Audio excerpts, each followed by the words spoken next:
Hello friends, कैसे हैं? उम्मीद करते हैं कि आप लोग स्वस्थ और मस्त होंगे। आज का जो हमारा वीडियो है वो क्लास 10 से संबंधित है। यहाँ लिखे हैं क्लास 10 मैथ और चैप्टर 3। यानी आप अगर जैक बोर्ड का तैयारी कर रहे हैं, झारखंड बोर्ड का, तो उसमें आप लोग क्लास 10 में मैथ में एक चैप्टर देखे होंगे, क्लास चैप्टर 3 में दो चर वाले रैखिक समीकरण युग्म, उसी के बारे में हम लोग आज बात करेंगे इस वीडियो में। तो दो चर वाले रैखिक समीकरण जो है उसमें एक साथ यानी उसी चैप्टर में 1, 2, 3, 4 यानी एक ही सवाल को 4 तरह से सॉल्व किया जाता है।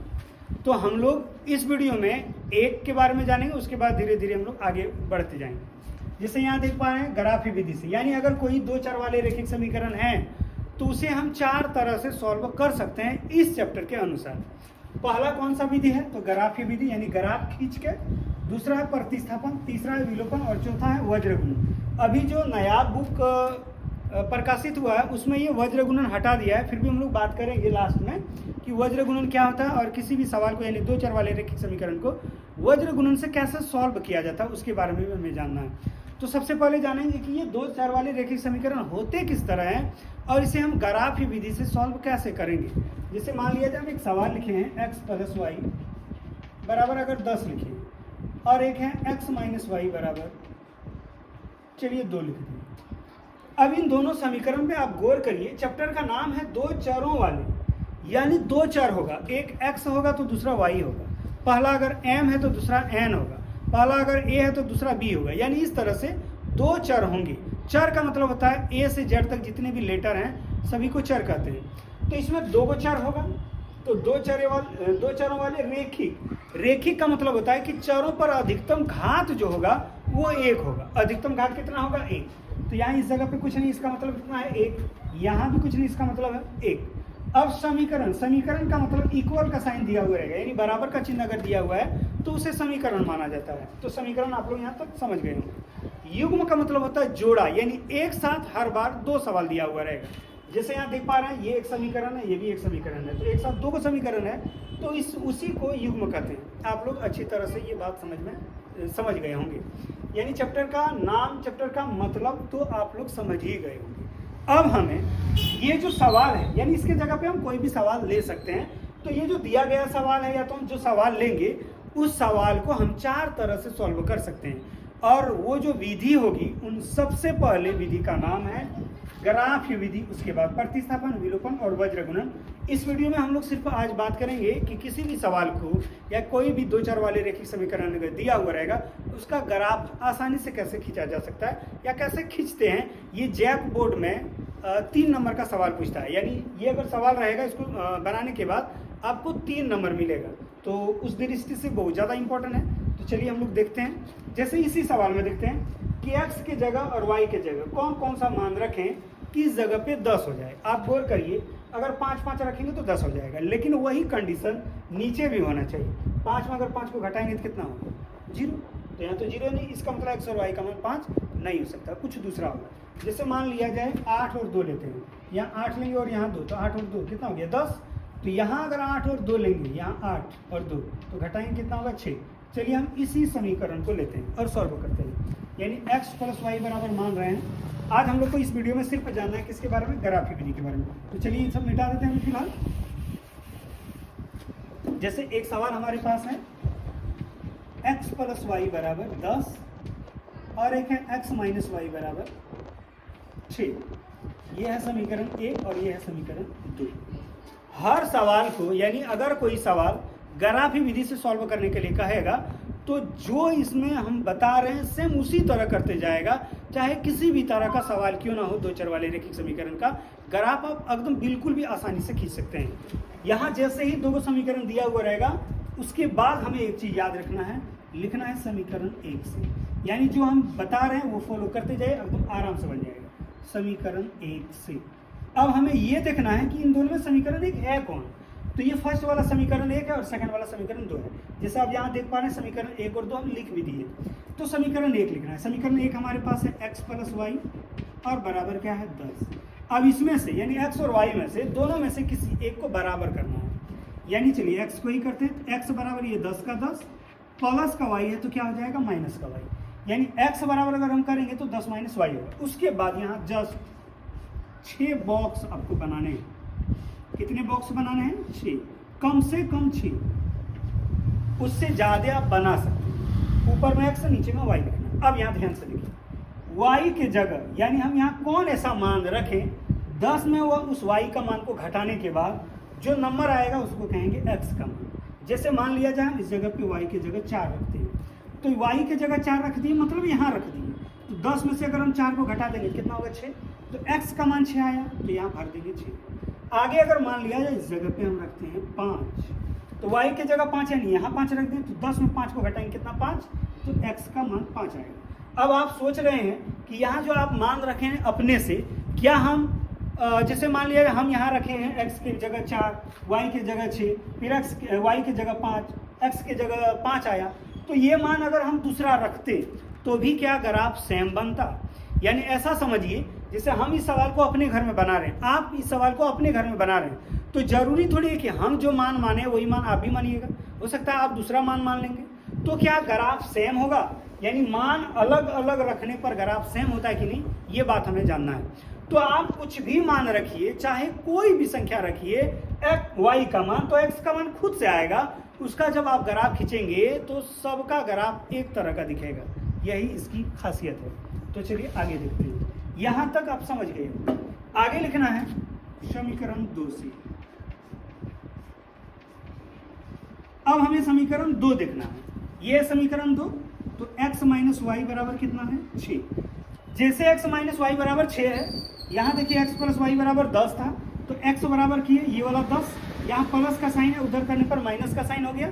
लेकिन यहाँ क्या करेंगे, x बराबर ये 6 का 6 रह जाएगा, यहाँ माइनस का साइन है, उधर करेंगे तो क्या होगा? प्लस का साइन, यानी माइनस का प्लस हो जाएगा। अब यहाँ भी वही करना है, हमें 6 बॉक्स बनाना है।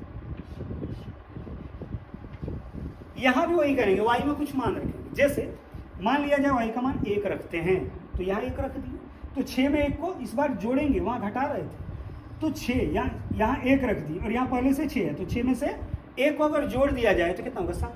तो x का मान हमारा आ गया 7। चलिए अब यहाँ 2 रखते हैं। जरूरी नहीं कि 1 2 रखेंगे, कुछ भी रख सकते हैं, ऐसा कोई पाबंदी नहीं है। तो यहाँ 2 रखेंगे, तो यहाँ भी 2 रख दिए, समझिए। तो 6 में से अगर 2 को जोड़ेंगे कितना हो जाएगा? 8। अब हमारे पास इस तरह के 2 बॉक्स प्राप्त हो गए। इन्हीं 2 बॉक्स के हेल्प से हम ग्राफ खींचेंगे। और एक चीज़ हमें याद रखना है, इन दोनों बॉक्स में हमें देखना ये है कि सबसे बड़ा जो नंबर है वो क्या है, सबसे बड़ी संख्या क्या है, उतना तक हमें x अक्ष और y अक्ष में 1 2 लिखना है। जैसे आप देख पा रहे हैं, इसमें सबसे बड़ा 6 है और इसमें सबसे बड़ा 8 है, तो हमें x अक्ष और y अक्ष में सबसे जो बड़ी संख्या होगी वो कितना? 8 तक लिखेंगे। तो चलिए देखते हैं।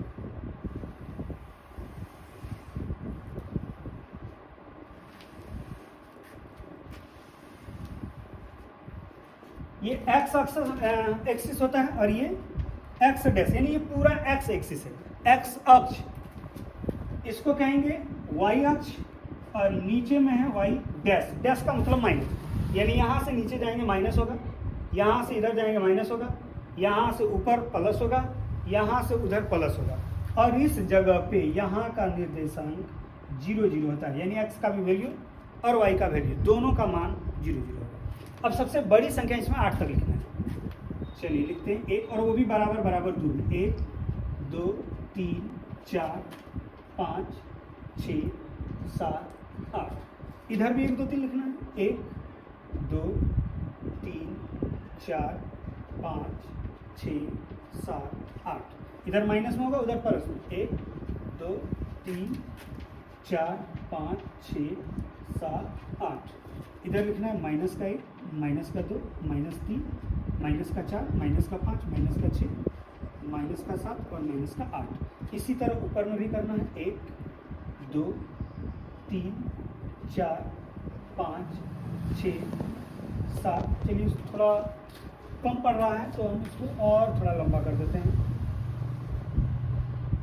और ये हमारे पास है 8। इधर लिख देंगे 1 2 3 4 5 6 7 और 8। ये है y। नीचे में भी वही करेंगे। 1 2 3 4 5 6 7 8। ये भी माइनस होगा, माइनस का 1, माइनस का 2, माइनस का 3, माइनस का 4, माइनस का 5, माइनस का 6, माइनस का 7, माइनस का 8।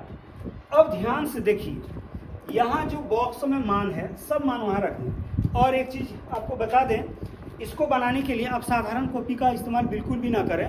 उसमें क्या होगा, थोड़ा सा भी अगर दूरी कम और ज़्यादा ले लेंगे तो उसमें थोड़ा दिक्कत हो सकता है, यानी ग्राफ जो है वो परफेक्ट नहीं बन पाएगा।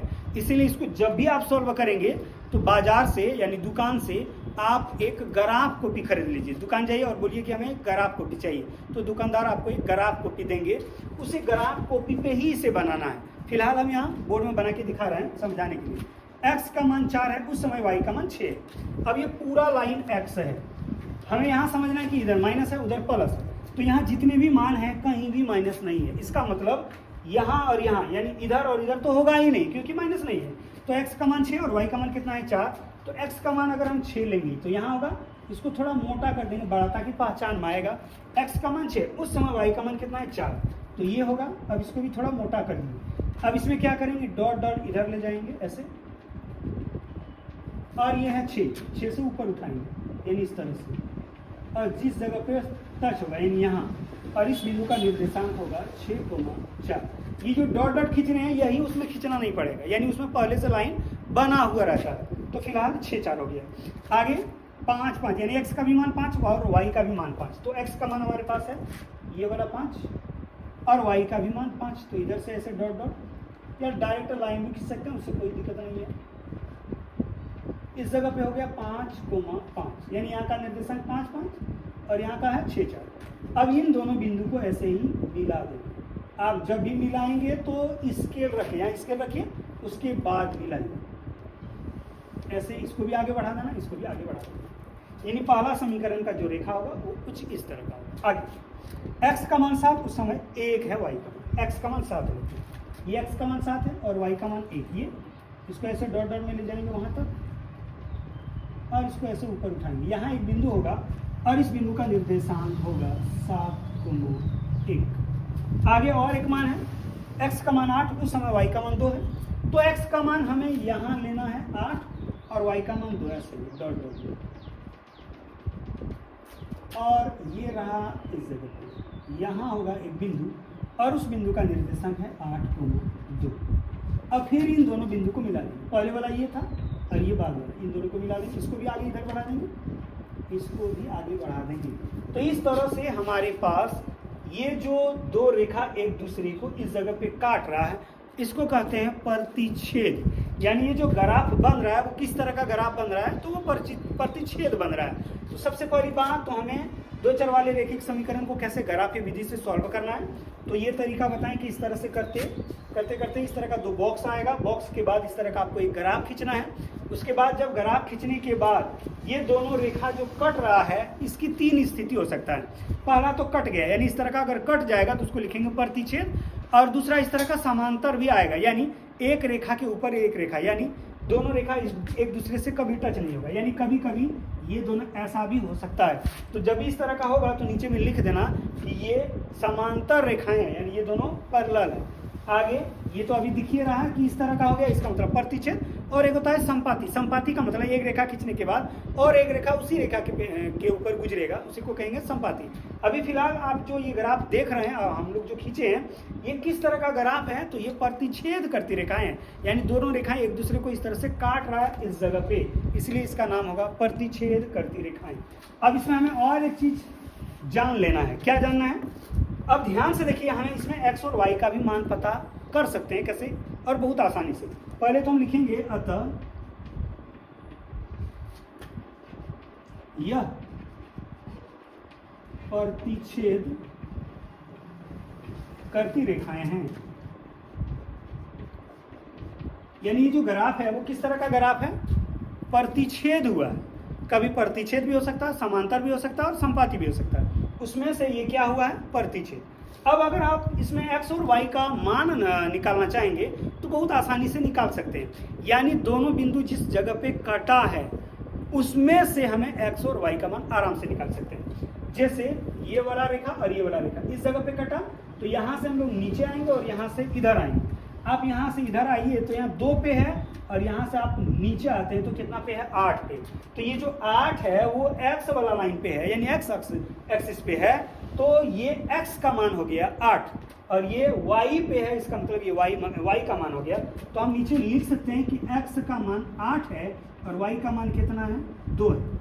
अब इन दोनों मान को इस सवाल में रख के, यानी अगर हम चेक करना चाहेंगे एग्जाम में कि हम जो सवाल बनाए वो सही है कि नहीं है, तो आप इस तरह से आसानी से चेक कर सकते हैं। x के जगह 8 और y के जगह 2 रख दीजिए। यहाँ मन ही मन में रखना नहीं, लिख के नहीं रखना है, सिर्फ मन ही मन में सोचना है। x के जगह 8 और y के जगह 2, तो 8 और यहाँ 2 रखते हैं और बीच में प्लस का निशान है, यानी जोड़ना है। तो x यानी 8 y 2, तो दोनों को जोड़ेंगे 10 हो जाएगा।